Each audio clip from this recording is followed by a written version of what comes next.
Been watching this big fight that's been going down in Hollywood now for, over a month. And one day I'm like, oh. Yeah, I know, right? Man, he's the worst. And then the next day I'll read something. I'm like, oh, she's the worst. And then the next day it's like, she's a. I don't know who to believe in this whole thing. I've had to do so much reading over my break. I was supposed to be on vacation, whereas I was reading 167 pages of these lawsuits between two people from the It Ends With Us movie.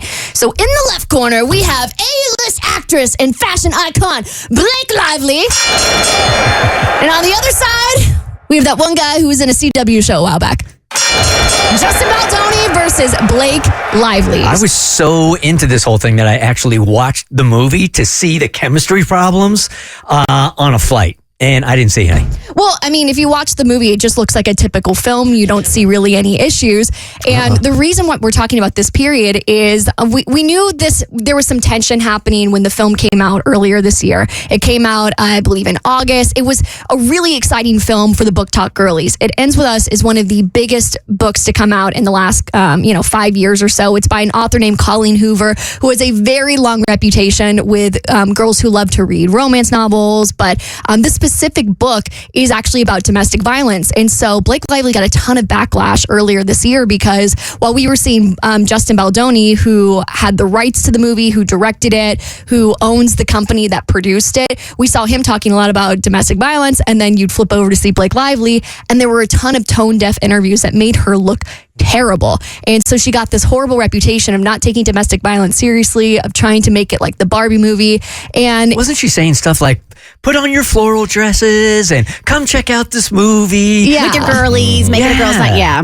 Basically marketing it like a rom-com. Weird. And it's not a rom-com. Well, it's not a rom-com. Right quick, that was from the production company. So that wasn't Blake's choice to market it that way. It was she was contractually obligated to market it that way. That had been agreed upon already by the studio, correct? So I want to get into the lawsuits here because there are two lawsuits that we're going to be referencing as we talk about this entire case with Justin Baldoni versus Blake Lively. So on December 20th, Blake Lively dropped a complaint against Justin Baldoni in the state of California, basically saying, this is all about retaliation. He conducted a PR smear campaign because I filed some sexual harassment complaints against him during filming. So while they were filming, it was during the writer's strike. So this was going down earlier in 2022. So they started filming in May. The writer and actor's strike happened in June and July. So they had to pause filming until January of 2023. And that's when they resumed. And so what she is saying is that in order for them to start filming again, she had all of these lists of demands, I guess you could say, where she felt uncomfortable on set from a series of things that Justin Baldoni, the director, and the lead producer, Jamie Heath, did while they were filming before the writer's strike and the actor's strike even happened. So there's probably 19 or 20 things that she listed out saying, don't show me nude videos of women. Don't talk about your genitalia. Don't talk about experiences where there wasn't consent involved in intimate experiences in your life. Don't be a pig. Don't be a pig, essentially. Which was really odd because what we know of Justin Baldoni, or at least what I knew of Justin Baldoni, is this guy has a podcast that's all anti-misogynist, pro-feminist. It was kind of it felt like it came out of left field because it's is this a wolf in sheep's clothing? Because this dude is presenting like he is a feminist and supports women and is anti-misogynistic. So these claims felt wild. And that's why people were so quickly to, I think, not believe it at first. Yeah. But the more that people read it, people were like, wow, if this is all true, this guy's an absolute pig. And maybe he's even a narcissist trying to block the fact that he's actually a really bad guy by presenting this facade so that women aren't afraid of him and he can build their trust so that, he can manipulate them in this way. Because like you said, he had the Man Enough podcast that he does with Jamie Heath, who is the lead producer, who is also included in all of these allegations. So this is really shocking, including all of the interviews where we saw Justin Baldoni talking about domestic violence, just making him look like he's this really good guy. So people were shocked when this complaint came out. Did he win an award for it too? Didn't I read that? Yeah, and then the award was rescinded. He,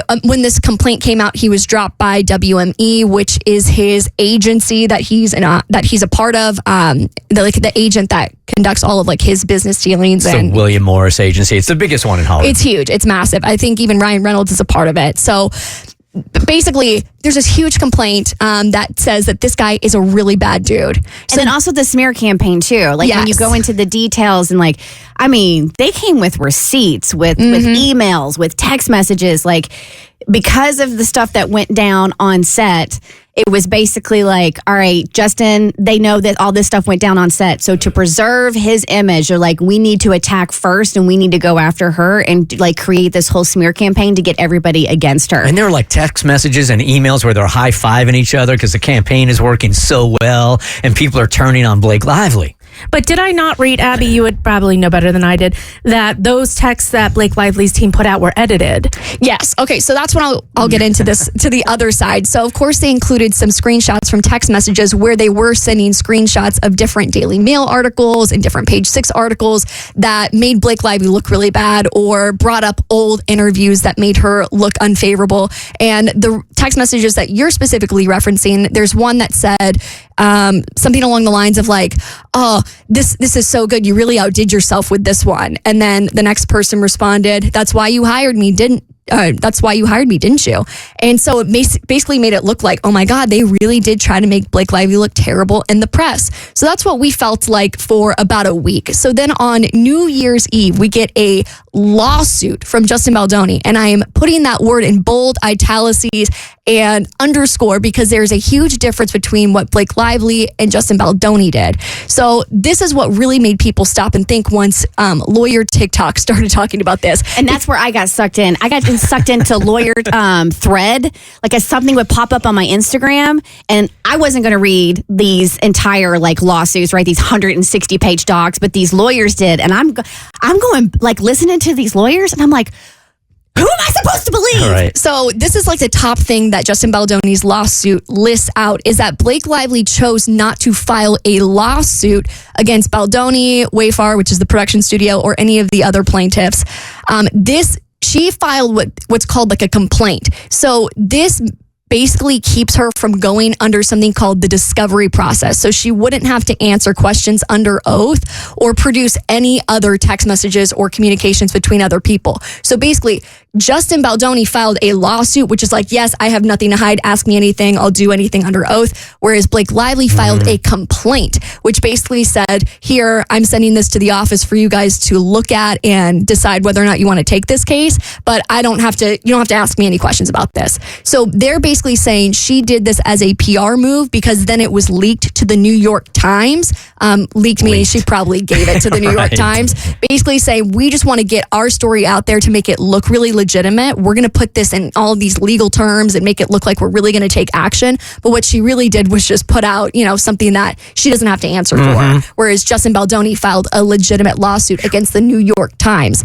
So he is going up against the New York Times and not Blake Lively, basically saying you made this thing look really legitimate and as fact when you just gave a complaint. Like this isn't like she might not even take me to court. Like I'm filing a lawsuit against y'all. Yeah, this is, I'll tell you what's at stake here because we are now living in cancer culture. One of them is going to be canceled. And that's why they're going back and forth and trying to get and gain the confidence of the public opinion because one of them is about to be canceled. I don't think either one's going to get canceled. I think it has to be some seriously damaging evidence to come out because right now, the way people are sitting, and also like as a woman, when Blake came out and did this complaint, yeah, of course, that's the whole why the Me Too movement and believe her and like if she's coming out and saying this, why would you not believe her? And then Justin comes in with the doctored text messages and things of that nature, and now you're just like I want to believe her and I want to give her the benefit of the doubt, but then you're looking at all this evidence and it's just like it's a mind F right now. Whiplash. Yeah. The Bert Show.